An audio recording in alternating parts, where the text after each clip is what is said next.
When I was at the Tony Robbins event, he was like, you think I just woke up like this? I created this Tony Robbins motherfucker. I decided that's who I needed to be, and then I created him. I feel like I can rule the world. I know I could be what I want to. I put my all in it like no days off. On the road, let's travel, never All right, looking back. I've got something that every woman listening to this is going to be saying to themselves, no duh, but I think it might be interesting to you. There's a chance that your wife has already indoctrinated you on this. But have you heard of this thing called Ballerina Farms? Why does that sound familiar? What is it? What's Ballerina Farms? Awesome. I love that you don't know this. All right, so check this out. So there's this woman named Hannah Nealman, and I started following her on Instagram along with like 20 million other people. She's got 20 million followers across all of her platforms, so definitely was not an early adopter. You discovered her. Yeah, so yeah, you're welcome. But basically, her content is like these like warmly lit videos where it's sort of a little Martha Stewart-y, and it's her on her farm talking about how she's making like sourdough bread, and she's making like getting her own milk from the cows and making like different recipes and all this amazing stuff. And it's blown up. And it's this whole category of influencer called the trad wife. Have you heard that term, trad wife? I've definitely heard trad wife. Definitely seen the TikToks, which are like somebody churning their own butter. Yeah, so it's sort of like that. And frankly, I don't think even Hannah Nealman would call herself a trad wife. But she's got 20 million followers across all social media. And it's crazy because I think she has like 9 kids. And so part of her videos are like her kids running around barefooted, and it's a very calming aesthetic. And I think she has a company. It's called Ballerina Farms, where they sell sourdough mix. They sell electrolyte mix. I think they sell meat. And at one point they sold milk. And I think it does like $80 or $70 million a year in revenue. That was some estimates that I saw on like some pretty reputable sites.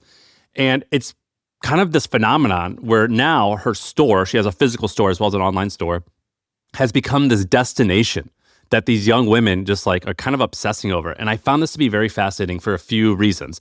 But she was just actually in the New York Times last week, and let me read it to you. Let me read one of the paragraphs. She said, you might recognize Midway, Utah as a storybook backdrop to Hallmark Christmas movies like Christmas on Duty. And if you're from Utah, you might recognize it as a village that looks like it's from the Swiss Alps.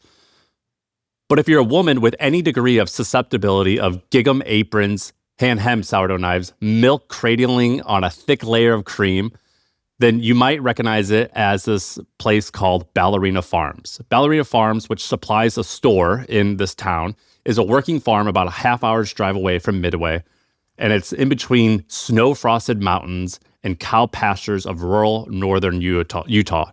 But it's also, Ballerina Farms is also a woman named Hannah Nealman, who's a Juilliard-trained ballerina who gave up dancing to become a farmer and mother of 9.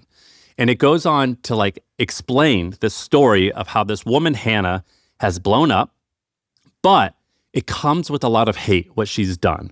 Because a trad wife, it comes with a lot of political baggage. It also comes with a lot of, I don't know if you describe it as jealousy of I'm a young woman and I want to live that life, or if I think that this is somehow like anti-feminist, like it comes with all this baggage. But regardless of what like people think about it, it's pretty amazing that this phenomenon is happening. The article says that teen girls were lining up as if this was Disney World. And I think this is so fascinating. And I wanted to talk a little bit about this like traditional life movement, but more so what I want to talk about is how she has gone all in on a lifestyle. And I think that if you're creating a brand, particularly around content, I want to talk about like the tactics that I think you can use around this, because I think it's super, super underrated. So when you say lifestyle, I almost think, I'm not even sure if that's the right word. It's either, the word I would have used is either aesthetic or escape. So I noticed this with, my wife and my mom. They love to watch Bridgerton, and it's the Crown. And there's this fascination with like this kind of Royal England lifestyle, or Bridgerton, which is like this like fantasized version of that. And I think that in the same way that dudes will get really into sci-fi or Game of Thrones or different sort of gladiator, there's like, the whole meme around guys fantasizing about the Roman Empire. I think that there's a handful of these kind of escape aesthetics. Yeah. And if you position your products as part of that escape aesthetic, I think that you differentiate from you could sell the same commodity product, but differentiate it. And what I would want to see is instead of people doing it for apparel, which is where this is most common, right? Apparel is the classic way that people do this. You'll find apparel brands that are golf brands and people wear who don't play golf. People buy running shoes, they don't run. And people will buy, aesthetics that are, summer in the Hamptons or whatever it is. And I think that it would be really interesting for people to do this with like dental care, for people to do this with supplements, to do this in categories that you wouldn't expect it in. I think it would work. I think that if you created the same, whether it's like creatine, collagen type of supplement brand, but instead of just looking like every other supplement brand, you look like you were part of a different aesthetic. Or same thing on any sort of everyday staples, consumables. I wonder what would happen. I'm not sure it would work, but I really wonder what would happen. Milk. You take you create a milk brand, but the milk brand looks like way further down the spectrum of like, whether it's farm or even, maybe a different, less expected direction. What do you think about that? Well, what I'm describing is basically when I say lifestyle, I'm putting an emphasis on life. And what I mean by that is I have invested in a couple companies as well as I'm just a fan of certain bits of content where the person goes all in and they live a certain life and they bring me along with them. And I find that fascinating. And this woman, Hannah, gets a lot of hate because her husband, his father founded JetBlue. So if he's not a billionaire, he's whatever, he's up there, he's very rich. And so there's a lot of like, well, it's easy for you, this and that, which I think is nonsense. But what I've noticed is that I've started following these people on Instagram. Like there's this one kid who you actually showed me. And he was like, the opening line for his Instagram was, I just graduated college and I had barely any money, but I've decided to move to rural Virginia and open up an Airbnb. And like there's this shtick where people actually live the life that they are wanting to live, and then they happen to sell a product that goes along with that life. And the point I want to make is that I think that is super underrated and not enough people do it, and brands could benefit from doing it a lot more than they currently are. So I used to work for this guy named Mike Wolf. Mike was the star of this show called American Pickers, which when it was on TV, or it still is on TV, but at its prime, it was like the second most popular show on TV. I think that they would get like 6 or 7 million viewers a week, whereas David Letterman was getting like 1 or 2 million. And the way that Mike got the show popular was he actually, and this was in early 2000s, it might have been in the late 90s, where Mike's job was he would drive around a country and go to old barns, find interesting stuff, and meet the people and find the stories of the people and the objects that he was buying. And he would bring like a literal camcorder. This was before smartphones. And it got picked up and it became this whole lifestyle. It was called pickin'. And there was this small niche that was quite large of people who identified with being pickers. They love collecting, antiquing. I'm an investor of this thing called... All right, so this episode is all about excellence. A while back, I shared my personal framework for building excellence in my own life, and the team at HubSpot turned it into a 30-day operating system that you can check out right now. It breaks down the systems that have took me 10 years to figure out and shows how exactly I use them day to day. These are systems that genuinely changed my life. So if you want to build a good life, scan the QR code or click the link in the description. Now, let's get back to the show. There's this guy named Brent. Brent was partners with Ryan Holiday. And do you remember years ago, I think in 2014 or 13, there was an old abandoned mine town that was for sale for like $2 million. It was 500 acres. You remember that? In California or Utah? Where is it California. Again? And then the pandemic hit, and Brent, who was kind of the main guy leading the charge, he was like, screw it, I'm going to go live in that town. And now he has a YouTube channel with millions of followers. And if you go to YouTube and type in Ghost Town Living, every single one of his videos gets 1 million views. It's crazy. And he's documenting how he's turning this town into a hotel. And it's been a huge pain in the butt because like that's like a lot more work than making a cast iron skillet to sell. But it's just like so fascinating to me because I think that going all in on something with your life is more fun and will increase the likelihood that you will succeed.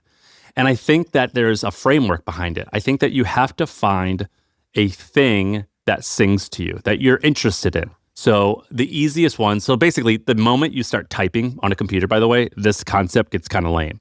And so this mostly only works for products where the creating of the thing is the content. And like easy ones are like farming or fitness. Those are like the easiest ones. So for example, I worked in finance or I worked in tech and I said, screw it all, I'm moving to a farm because I want to eat better meat, or I want to drink better milk, or I want to make some supplement, or I think not collagen. What's the breast milk that comes out right when the baby's born? Colostrum.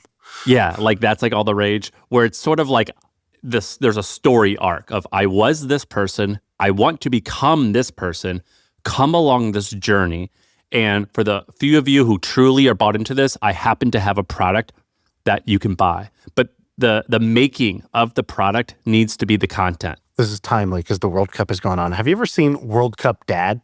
So basically there's this guy, Zach Duke, and he posts on TikTok one day that I think he's 34, 35 years old.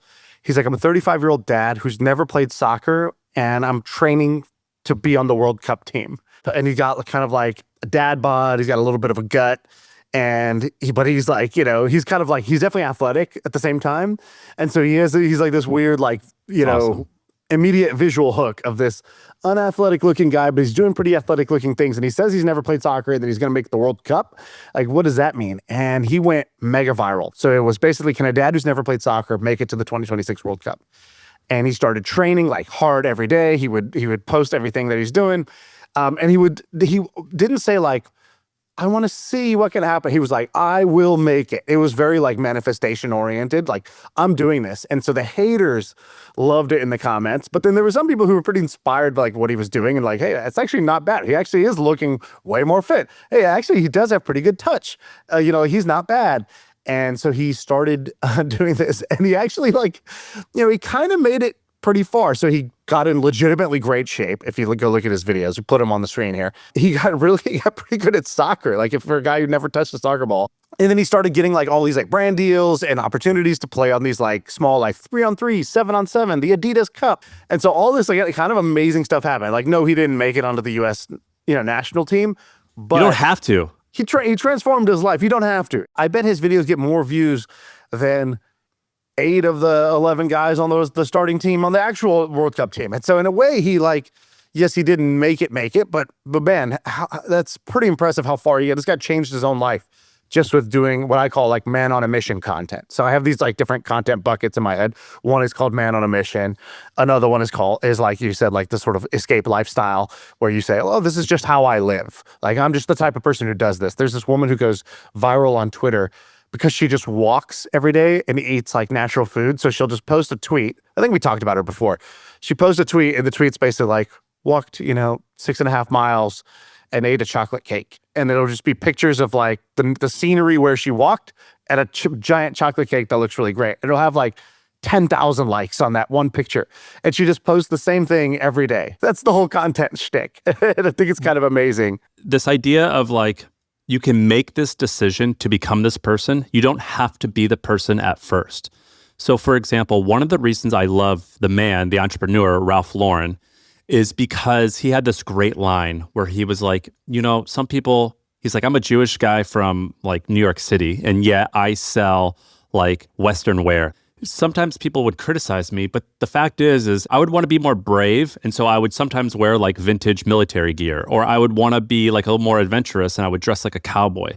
And you could kind of tease me for being cosplaying, but the fact is then I eventually like would go on a farm and I would dress like this, and you become this thing. Like I make a decision to become a little bit of a farmer, and I own a ranch now. The point that I want to make to the listener is, and also to myself, I'm learning about this as well, and I'm being inspired by it, is you can sort of just change who you are publicly, and you don't need to start at all. In fact, probably it's a better story to start at a horrible place where you're nothing like the person who you want to be or the aesthetic that you want to be. And I just think that it's A, more fun to do it, and B, it will increase the odds that you will succeed. There's this guy who I'm going to talk with on Thursday. His name's Mark O'Brien. So check this guy out. So his old photos, when I used to look at him, he was a normal looking real estate guy in New York City, and he wore a suit. But is this guy AI? He looks like AI. No, but this guy has a really striking look. And now on all of his more recent photos, he's wearing like a white t-shirt and he's doing manly stuff, like restoring townhomes. And his whole shtick, which from an outside, I'm going to talk to him on Thursday, so I'll get a better sense of it, is he finds old brownstones in Brooklyn, and you literally will see him bring a sledgehammer and start like renovating it, like breaking the stuff and explaining the story behind it. And this guy, if you look at his old photos, was wearing a suit, and he just looked like this normal real estate guy. And he kind of like leaned into this, like, this lifestyle to where now I think he actually is that person. And I've been enamored by following his journey, and I'm just realizing how powerful it is. There's this other company called, I think it's called Maui Nui. They make beef jerky made out of the venison in Maui. You know what I'm talking about? Right. Yeah. And if you go to their Instagram handle, it doesn't say anything about how they're actually like making the stuff, or how like for hunters and things like that, you could actually show them like doing the hunt, setting it up, and how they're doing it ethically and why this is better. I just don't think that there's enough brands who are doing a good enough job of bringing you along, because it's scary. It seems stupid at first. You might look dumb. And I just think that it's far more compelling and more people should do it. I think you can like figure out what are the innate feelings that we all have right now. I think that there's this innate feeling. I think there's categories of like cleanliness, both in terms of the food that you eat, but your home, of like feeling clean and feeling tidy. I think there's this whole mother category of how do you care and protect your children the best. I think there's this another category of people who want to master something and be craftsmen and be great at stuff. And I just think there's this massive opportunity. It's always existed, though, to look at what popular shows and content existed in the 90s and 2000s and just redo that with your phone and bring people along with you. You could be like the Anthony Bourdain, where you look at restaurants and you could start selling products. And I just think that people will often say, well, there's so many other people doing this. Well, there's always room for more. There's always room for better. And it's just an underrated tool to go all in on a lifestyle and then eventually sell a product. Yeah. On one hand, what you're saying sounds like you're saying there's this great opportunity, which I think makes most people think there's this new opportunity. No, it's not new. And I think in this situation, what you're saying is not new. It's being done, it's been done, and it will always be done. And but what it you're is saying easier than ever. It can still be done. And in some ways, it's easier because it's easier than ever to create. It's easier than ever to be discovered. And it's also harder than ever because it's more competitive, right? And you get to choose which part of that narrative you're going to feed your energy into. I have a couple of examples that work here. First, I'm just going to read you from Robert Greene, who came on the podcast. Really interesting guy. He wrote 48 Laws of Power. Law number 25, recreate yourself. It says, do not accept the roles that society foists on you. Recreate yourself by forging a new identity, one that commands attention and never bores the audience. Be the master of your own image rather than letting others define it for you. Incorporate dramatic devices into your public gestures and actions. Your power will be enhanced and your character will seem larger than life. That's exactly what we're talking about here. Exactly. Is the power to reinvent yourself, to dramatically do it, and to never bore the audience. Have you ever heard of a guy named Anthony? I think his name is Anthony Maharovic. You know this guy? No. What's he do? Well, Anthony J. Maharovich, he was born into a family that had a lot of trouble, blah, blah, blah. He ended up reinventing himself as a guy you might know named Tony Robbins. Oh, and so that's Tony Robbins' birth name. And when I was at the Tony Robbins event many years ago, 10 years ago maybe, he tells a story where it was part of the Q&A. It wasn't really part of his like script. He was like, you think I just woke up like this? You think I was just born like this? You think I just stood up on a stage and suddenly talked like this? You think I looked like this? You think I had the power to compel people like this? And he just goes, you think I woke up with discipline? One day I just had discipline suddenly. And he was like, no. And he goes, I created this Tony Robbins motherfucker. And he goes, I created him. I decided that's who I needed to be. And then I created him. And he goes, and now it seems like, yeah, that's just how it is. But he goes, you have to decide for yourself, like who you are going to make yourself into. And I just remember feeling like that was just a very powerful way of saying it. There's no accident, the sort of the bitter and the haters will always say it was luck. You were given something. It's easy for you to say, no. It's easy for you to say that. It's actually incredibly hard to do what I've done. And I think that people should take pleasure in the fact that you can today on the drop of a hat. You could right now, you could be listening to this podcast right now. You could pause it. You could open up your Apple Notes app and you could literally write down like, yesterday I was this and today I'm this. And you can start to reinvent yourself, like starting in any given moment. There's incredible power once you realize that. And I think there's a lot of power by labeling yourself. So like you wake up the next day. I remember when I was like mildly fit and I woke up the next day and I was like, I'm an athlete. And I used to joke with you, but it wasn't a joke. I was like, I'm a fitness influencer now. You said it with a smile, but you weren't joking. No, I was like, and I think that like you can tease me and make fun of me and all you want, and I think I deserve it. But like there is power to like labeling yourself as something, and you are that, not I'm working to become this. There's this old school book. It's impossible to read. It's like so dense at this point, but the title itself actually tells you everything you need to know. It's called Your Word is Your Wand. I think it's by Florence Scovel. That's a great title. The basic idea is that the words that come out of your mouth are like spells that you cast. You cast on yourself, you put yourself in a trance, as well as others around you. And so be very careful, the words that come out of your mouth. My trainer always says this. He goes, when I say something differently than I used to say it, one day I'm going to versus I am, or I do, or I haven't done this yet. The word yet is actually a very powerful word. It implies that it is inevitable. For example, my company that I named 10 plus years ago, before I had anybody, before I made my first million, my LLC was called Inevitable Outcomes. And I basically thought it's an inevitable outcome that I would be successful. And I'm going to invest in other things that I view to be inevitable as well, that they will be successful. My trainer made this shirt that said I am, and it said the two most important words in the English language are I am, because whatever comes after it defines your destiny, decides your fate. Just take it as a test. Just try to riff off the top of your head. I'm the kind of guy who, and what comes out after that? I'm the kind of guy who, when things get tough, I fold. And you could define whatever you say is true, right? It will be true. It will always be true. And so, I think one of my superpowers is that I'm a pretty analytical guy by nature, by training. And if you can marry that with a little bit of the soft stuff, right? Not just EQ of how you deal with people, but the sort of manifestation world that sounds like total hocus pocus. But when you start to realize actually the way you think will shape the actions you take. Right? What you believe will change what you do, and what you do changes your results. Once you realize that, you will approach things somewhat differently. I think being willing to go kind of Eastern Western in that way, I think can take you very far. My most annoying trait, according to my wife and probably everyone who knows me, is I'm like a stickler for words. So when people say well, it's just semantics, I'm like, yeah, it is just semantics, and it's just really important. We are purposely using certain words. So for example, I'll say to someone well, what do you think about this? They'll say, I don't know. It's like, well, I didn't ask what you know. I said, what do you think?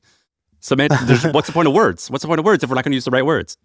That's right. I remember being at Twitch after we got acquired, and on the 9th floor at Twitch was the main meeting room. And that's where the CEO, Emmett, would sit, and the COO at the time, Sarah, they'd sit at the head of the table. And then basically every 30 to 45 minutes, a new team would come in. So then the trust and safety team comes in, the growth team comes in, the mobile team comes in, the international team comes in, and they basically come and they just dump their problems on the table. And then the CEO and the COO would try to help them, work through it. And I remember sitting at a bunch of these tense meetings, and I thought at the beginning, I thought, man, this Emmett guy's kind of a genius, but he's an idiot.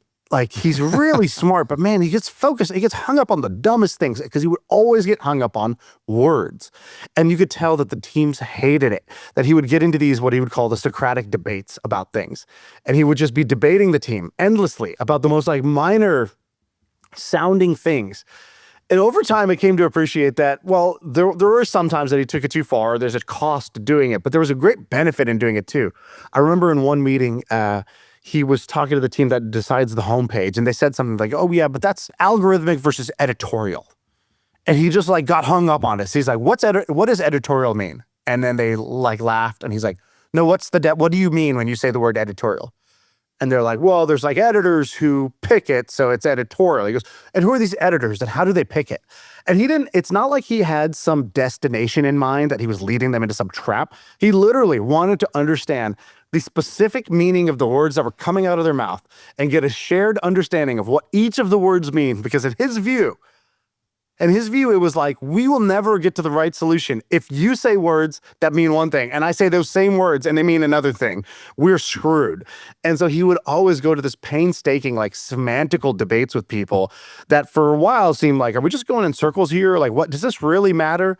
And, there was a bit of a method to his madness that you saw play out, maybe not in that first meeting, but 3 weeks from then, or 4 weeks from then, or 7 weeks from then, when the teams then realized they had to be really precise in their language and they had to really know the details of their shit because it would be tested. And even just knowing that he might ask made sure that they came in knowing everything about what they were going to say and being way more precise about their thinking, their level of clarity on their thinking.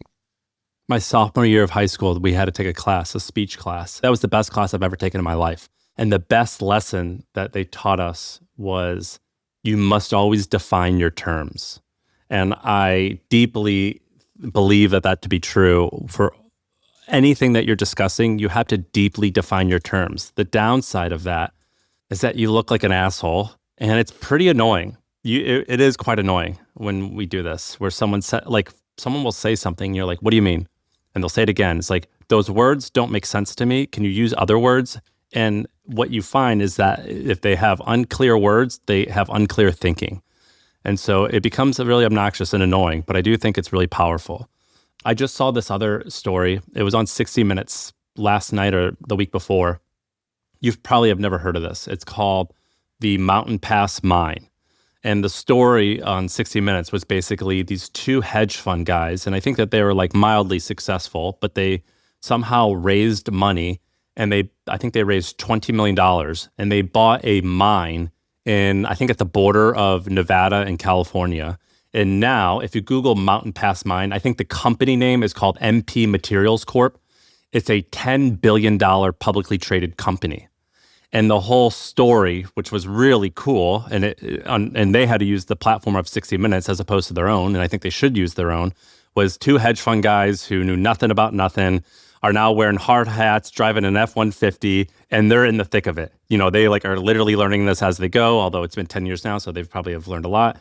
But they're like these yuppies who knew nothing about blue-collar work. Now they're living that life, and it's paying off. And I heard this story, and I'm like, I'm so in. I'm so in on a mine. Well, I've heard of MP Materials. I didn't know the backstory of Mountain Pass Mine. How have you heard of that? Hedge fund guys. Well, it went public. It was like a SPAC, right? It was like a Chamath SPAC, I'm pretty sure, or something like that. He did it? Either he did or he did the pipe or something like that. I'd heard of it at that point. It was like a rare earth company. And I was like, what are rare earths anyways? And how does this work? So yeah, I've looked at it, just kind of in passing that way, but I didn't know the backstory. Hey, let's take a quick break. You know that feeling when strategy is done, the brief is written, everyone's aligned, and you realize someone still has to sit down and actually create all the content? That someone is usually you, and it's due tomorrow. Well, the Breeze Assistant from HubSpot can help. It works right inside HubSpot. You can draft campaign copy, blog posts, emails, all in your brand voice, all using your actual customer data. So you don't create just content, you create content that converts. Check out HubSpot.com, the agentic customer platform for growing businesses. Another kind of World Cup thing that's going on right now, you've probably seen this, is all of the international tourists that are coming to America for the World Cup and discovering America for the first time. And it's sort of like when a friend goes into town and suddenly you're like, okay, yeah, let's go to Alcatraz. And you've been living here for 5 years. You've never been to Alcatraz, but because somebody's visiting, you suddenly will go that week. Right now on social media, there's a whole swath of people. Have you seen these that are going viral? So Freddie LA is one of them. But basically this guy comes to America for the World Cup and he's just touring through America, kind of like you did when you rode your motorcycle around America. And he's also like this one, for example. We found another surreal place on our way. I know some people will say I'm too positive about everything, but this place is crazy. And he's at a Bass Pro Shop, Outdoor World. And it's just pictures of there's just the enormity of this place. This giant fish tank. He's like, there's a shooting range inside the store. He's like, they're literally selling rifles in here. And so he's just been stopping at Buc-ee's, and he's been stopping at we found this river in Chattanooga and we're in a tube and the guy said this, and at the airport we asked this and the guy just gave us a ride. It was incredible. And so he's just like, when you have kids and you get to rediscover the world again because your kids are discovering the world, and it's like, yeah, you know what? If you take a straw and you squish the paper down and then you drop a drop of water on it, it expands like a snake, and you're like, and their mind is blown. And you remember when your mind was blown when you were 7 and that happened, but you just took it for granted, forgot about it, and just throw away all your straw paper now. And so this guy, basically, there's this group of guys on Twitter and Instagram that are coming to America that are just posting all these things that are very run-of-the-mill American things, but they're amazed by it. And it totally like makes you proud to be an American in a way, and like rediscover like, yeah, you know what? Like America's pretty awesome actually. And we have these kind of amazing things. And actually, have you guys been to Waffle House? I can't wait for Freddie to go to Waffle House, right? You want him to go to the next sort of like part of real America. It's like more entertaining than the World Cup to me. Look at the title. German tourist Freddie is going viral as he visits Louisiana on the way to World Cup. That's awesome. Exactly. There's this great book. I'm sharing it now. I don't know how to pronounce her name, but it's Ilf and Petrov's American Road Trip. I read this a few years ago. It's so good. So basically, and it has very few reviews. On Amazon, it has 40 reviews, and paperback copy is $400. And so in 1935, well into the era of Soviet communist Russia, two Russians came over and they took a road trip throughout America, and they describe what they're seeing. And this book is one of my favorites. It's so good to hear the history of America from people and like what they're seeing. And it's very similar to what people would experience now. Just like it's huge and everything's big and like there's processed food everywhere. It's funny. The same stuff in 1935 people would say today. Yeah, I'm into this. So let me show you this one. So this is this Japanese guy. And he goes, USA, a Mexican restaurant. We have not ordered anything yet, and yet the food is already arriving. Chips, salsa, unrequested, free. I stopped the waiter. We have not earned these. They just come with the table. In my land, hospitality is a debt. Every gift creates an obligation. Weighed carefully. Returned in the proper season with an interest of feeling. Here, the gift arrives before you have even proven you could pay for dinner. It is not an appetizer. It is a declaration. We trust you. Eat. I eat with the gravity the moment deserved. And then I must report calmly, this basket is empty. A new one appears. Did we refill? It's bottomless. Bottomless. They have wells of salsa. The supply lines of this nation are beyond anything my ancestors imagined. My friend warned me, don't fill up on chips, dude. Too late. I had accepted 3 baskets. Honor demanded each one be finished. An unfinished gift is an insult. By the time my actual food arrived, I was a ruined man. I was not hungry. I was not uncomfortable. I had been defeated by courtesy. Generosity arrives before the request can be repaid. It can only be survived. I know the rule now. I made peace with my basket. 1 basket. 2 at most. Who am I deceiving? There's no number of baskets I would refuse. The trust of a nation is in that salsa, and I intend to honor all of it. That's beautiful. There's no way that's real. Is that real? I don't think it's real, but it's hilarious. So I don't know if it's real or not. But have you seen all the Japanese like lore that's just being honored in America for the World Cup? Have you seen what's going on? No, man. You're World Cup deep. I'm in New York City. I just got done like burning down a bus because of the Knicks. It's like, one time I went to this basketball game and I was in the owner's suite and there was just all these like Instagram hoes basically there, and they all had their phone out, and I was like, wow, they're so into capturing like the second quarter of this game. And I realized all the phones are pointed at them, not at the game. And that's me with the World Cup right now. I'm the hoe where I don't watch the game. I only watch the crowd. And there's this incredible thing with the Japanese crowd where they're all waving these blue, what looks like blue, like kind of like, is it flags? What is that? No, it's a trash bag. And so they use trash bags to cheer. And at the game, it's kind of like their version of carrying a sign or waving a foam finger or a flag. And they were like, why are they all waving trash bags? Like, oh, because then we can cheer. It makes sound. It has a color. But then we can just clean up after ourselves on the way out. And they clean up their whole section using the trash bags at the end. And they showed the locker room of the Japanese national team. And every single item is folded properly in the middle. The locker room is pristine. And that's how the Japanese soccer team is leaving the locker rooms. And I'm like, God, if Japan couldn't go any higher on my list of like incredible cultures and people that, you sort of have to see it to believe it. The stock continues to go up. It's untethered with reality. Before UFC was a thing, there was called Strike Force, and it was a Japanese fighting league or whatever. And they're the best videos to watch because in the crowd, they're silent.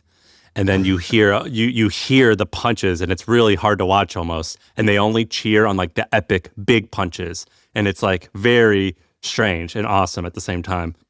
I think a guy who we both admire, I think he's one of your heroes, definitely one of mine, is Jesse Itzler.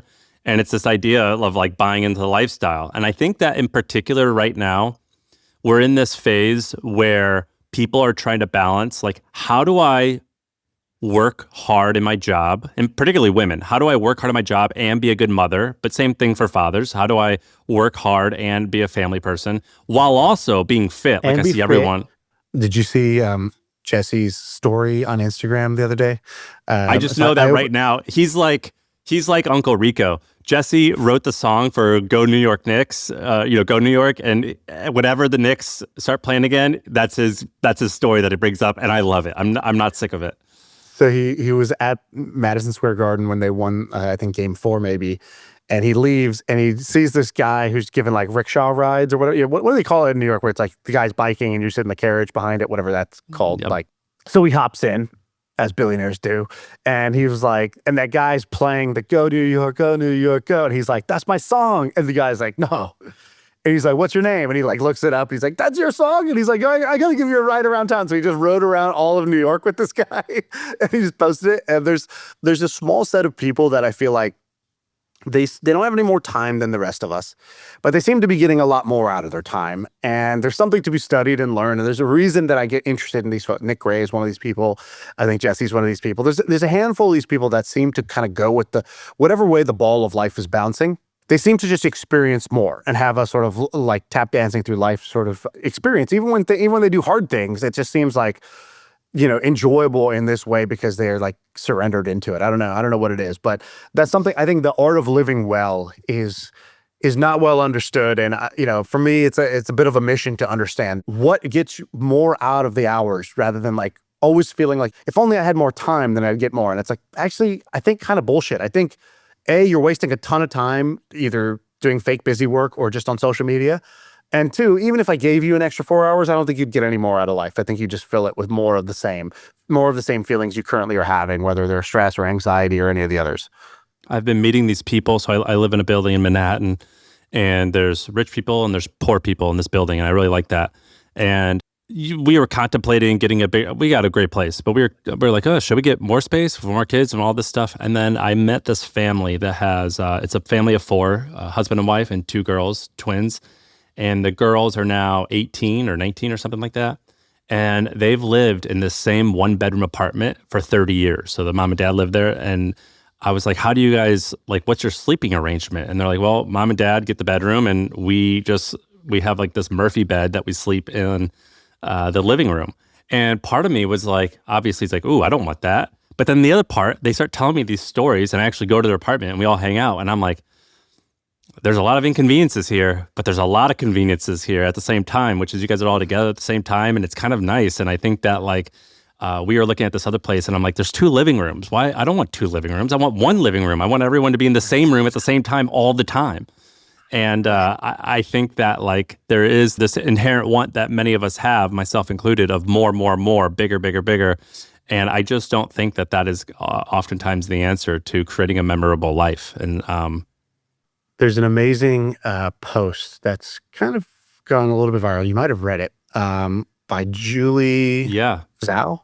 I read your comment on it. So the blog post is called, Julie. The blog post is called To All the Folks Who Are About to Be Rich. And it was released the day before the SpaceX IPO. And she basically starts with like, you did it, congrats, like all the hard work, blah, blah, blah. You've led you to this day. Your stock is about to be liquid. You're about to be rich. And I think when she was at Facebook, when Facebook IPO'd, and so she was kind of like telling a bit of the like, almost like your older sibling, like, hey, like, you're going to go to college. Like, guess what? It's going to be crazy a little bit. And here's some things that are going to happen. And so she's almost describing like what happens from here. And there were so many incredible one-liners in this. And, part of it is like, scientific studies say that like, blah, blah, blah.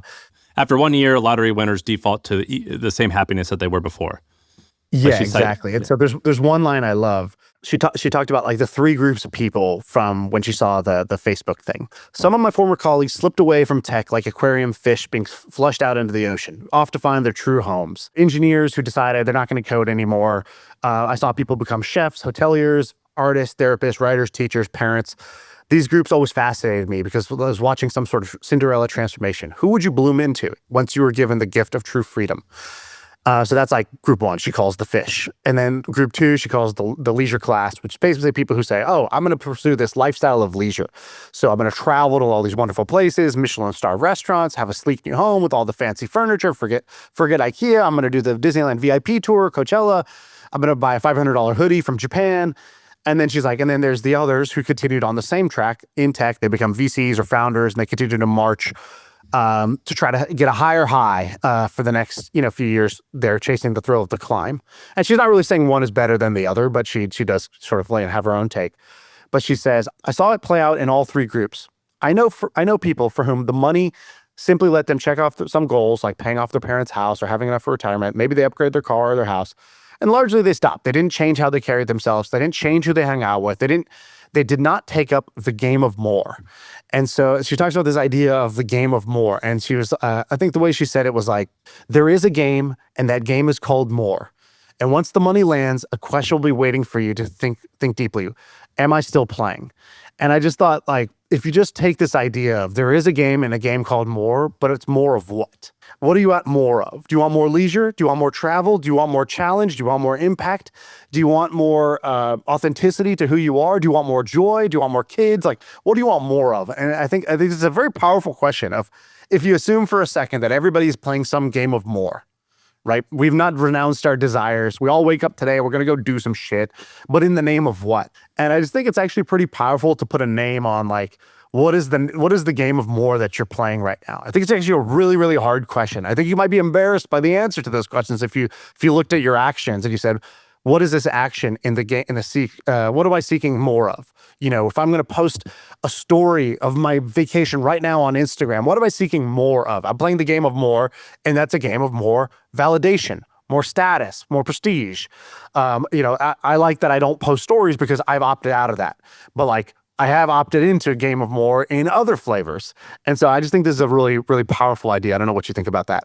Well, I want to know, did she say which one she has found people to be most happy in? And amongst your friend group, I believe she's mostly referring to people who overnight are now liquid, which is a very interesting phenomenon. I've seen it happen many times. Not rich to super rich. Yeah. So versus like someone who has been a lawyer for a long time and they've like made money throughout their career. I was in the category of I wasn't, and then I was all of a sudden. I think you have been like accumulating along as you've gone. But we know a bunch of people who have overnight made it. Have you noticed any similarities or commonalities of who ends up in a place that more people would desire to be in that place? Yeah, I mean, this is probably the thing I'm figuring out the most. So I have some thoughts, but I bet in 5-10 years, I will have a much simpler, wiser perspective on this than I do today. Is your question of what's the right answer, or what's your question really? Well, there's no right answer, but I'm just saying, like, can you stereotype each bucket of what you've noticed? I only have maybe one friend who has done the first one where he's opted out. So here's a couple of observations. I think there is actually a better and worse, even if there's not a right answer. And I would say the leisure path doesn't seem to result in anything good. I completely agree. Sure. Take a few trips. Sure, you could upgrade your car or your house, whatever. That's fine. But the diminishing returns are very real and very dramatic in that path. And the people who seem to do that and seem to wander, they sort of lose themselves in a way that, like, everybody sort of looks back. It's almost like funeral-esque when people talk about them at some point, because they're sort of seeking something, but they're in the wrong place, right? It's like searching for your keys, but this is not where you drop them. And so that path actually does genuinely seem to be worse. I would say very few people can do what I call slay the money monster. So very, very, very, very, very few people can actually achieve financial independence by my definition. So most people feel that financial independence is the ability to buy whatever you want. You have the freedom to buy, to do, to go, to fly, to whatever. And it's actually freedom from that you want. Financial independence to me is not the ability to buy whatever you want. It's that you make decisions not based on money. So sometimes that's about buying what you want, right? You might order a certain dish or buy organic or whatever. You might buy things because you're choosing what you want and not based on the pricing. But for the most part, it's you choose to, whatever your next project is, you didn't do it because this could be a 10x or this could whatever, right? So freedom from, I think, is very, very rare. The second thing I would say is very, very rare. It seems valuable when you have it. And by the way, like Jesse, we've talked about earlier, Jesse's a great example of this. Like I've talked to him on the phone about ideas that could make a ton of money that we're like, yeah, we could be making 20 million a year if we just did this. And then we're both like, I don't know, man. He goes, and I was like, what do you really want to do, Jesse? He's like, I think I just like to ride my bike. He's like, I want to go do these races and triathlons and Ironmans. He's like, I think I just like riding my bike, actually. And because we both agreed, like money at a certain point has very little utility to you. So at the beginning of your money curve, when you're, let's say, in debt, money has a tremendous amount of utility. When you have no savings and no safety net, money has a tremendous amount of utility.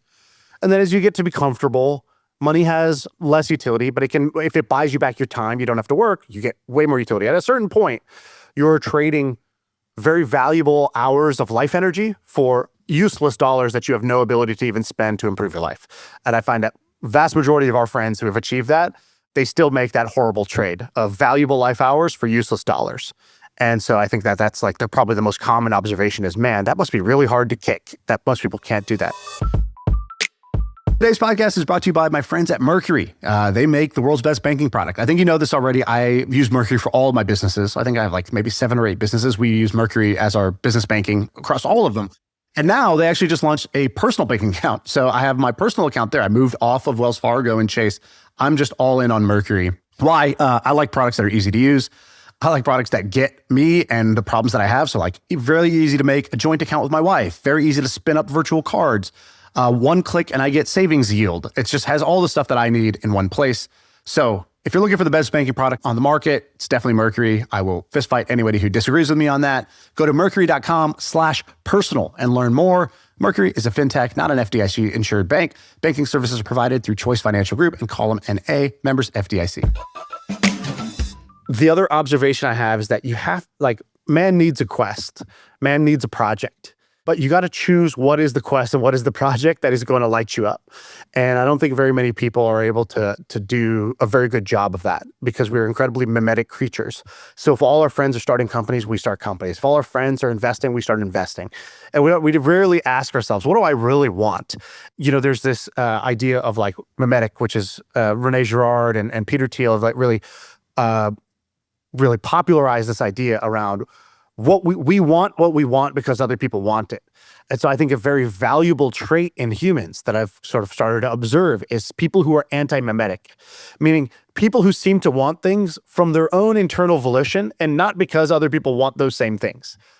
Tell me examples of people you know who fit in that category. Nick Gray is incredibly anti-mimetic. He is surrounded by goofballs like us that are always on to the next company and the next investment and the next this and the next that. And Nick Gray was like, I'm going to prioritize hosting cocktail parties. I'm going to prioritize, writing my blog. I'm going to prioritize going and traveling to India and living like a villager in India. He wants what he wants, and he wants it because he wants it. And you could tell because he's very lit up while doing it.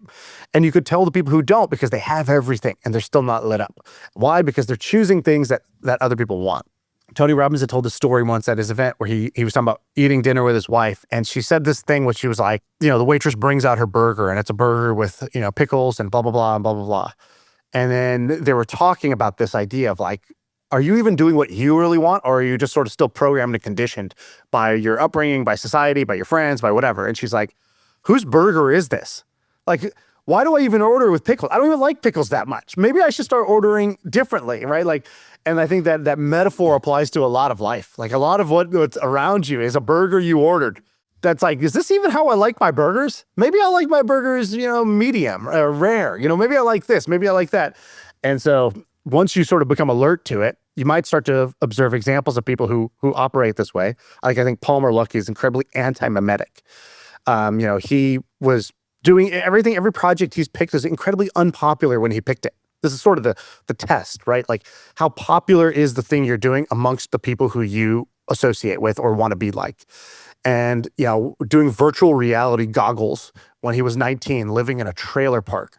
He was not like keeping up with the Joneses, and then even afterwards, when it happened, he stayed wearing his Hawaiian shirts and his jorts and his flip-flops. He didn't suddenly start wearing, designer clothes and this and that. He didn't become a venture capitalist. He didn't start worrying about his summer vacations. He then went and worked in the defense industry, started building weapons when that was incredibly unpopular to do in Silicon Valley. You were seen as sort of black sheep for doing that. It was hard to get funding for doing something like that because it was incredibly unpopular. So you look for people who do unpopular things because to them, it's what they want. There's this book I read last year called Status and Culture, and it was this like idea of what does high status mean and how does that impact trends, whether it be fashion or whatever. And the book's author, one of his points was to be inauthentic is the lowest status thing. And if you look at all the people who you admire, they're truly, whether they've become that person or they're born that way, both are fine. They are truly authentic. And if you look at like who we admire, for example, I was just reading about this mathematician. Have you heard of this guy? His name's Grigory Perelman. No, who's that?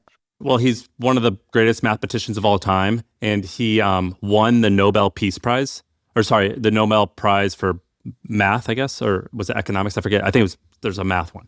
And he turned it down.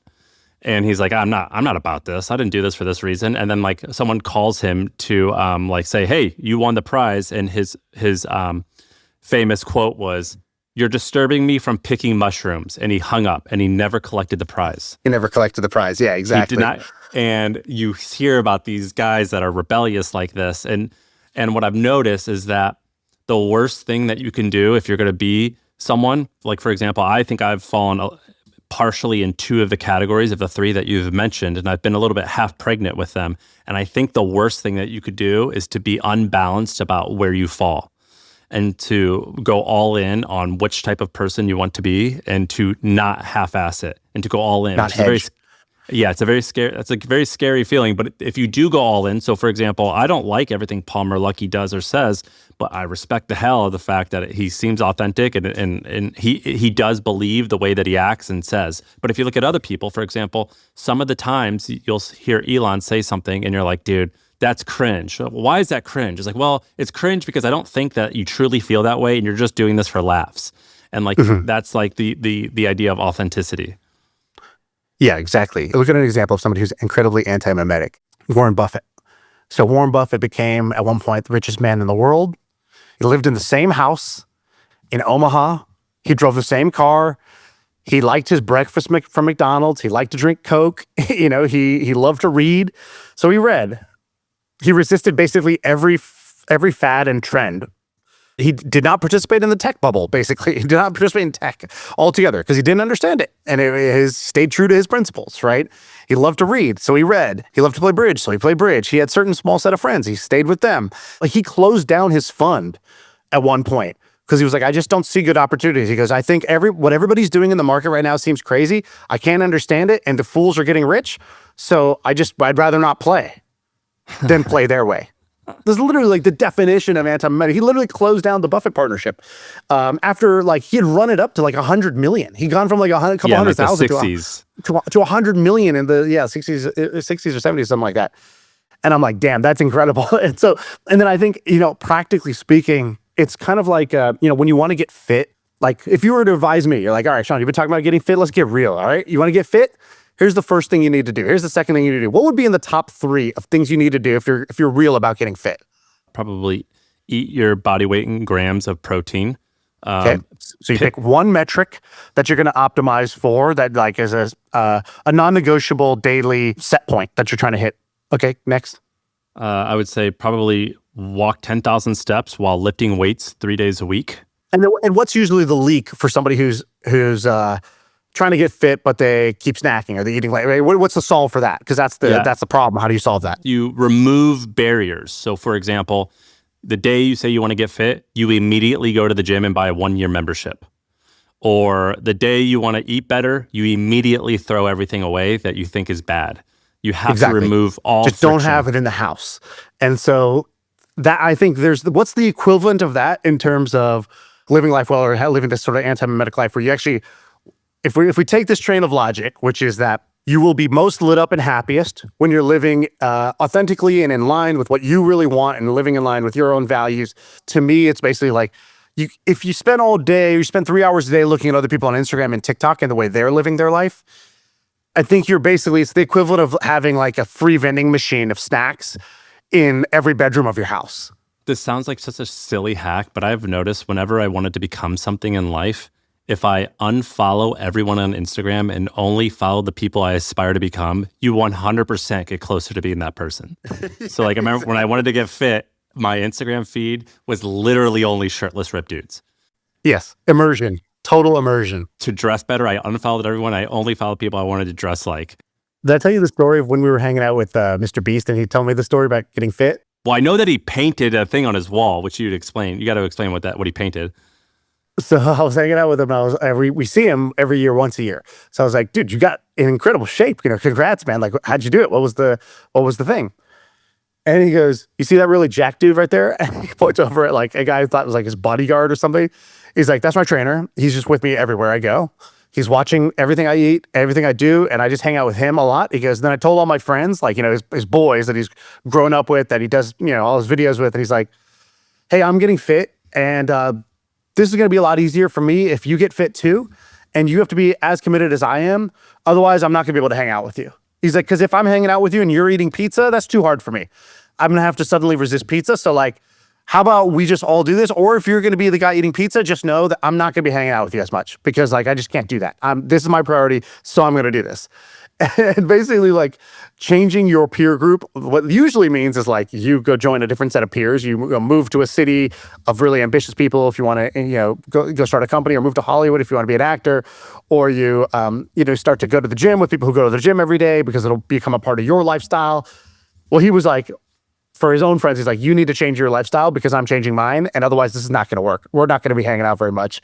And I just thought that's actually like, again, a very direct path to the outcome. You brainwash yourself, but you use your lizard brain or your monkey brain to your own benefit rather than having it used against you all the time. I'm just gonna steal this word for word as some of our ad copy for Hampton. Thank you. All right, man. Well, good talking to you on this podcast. Mahalo, dog. I'm not into why, but actually that's good. That's good. That's a good cover story. Bye. All right, see ya. I feel like I can rule the world. I know I could be what I want to. I put my all in it like no days off. On the road, let's travel, never looking back. All right, let's take a quick break to talk about a podcast. Because if you're listening to this, you like podcasts. And what's better than one podcast? Another podcast. And let me tell you, another podcast you should check out. It's called Success Story. If you like hearing about different success stories and hearing Q&A sessions with successful business leaders, or hearing keynote presentations, or just checking out conversations about sales and business and marketing tactics, this is a great podcast for you. So check it out wherever you get your podcasts.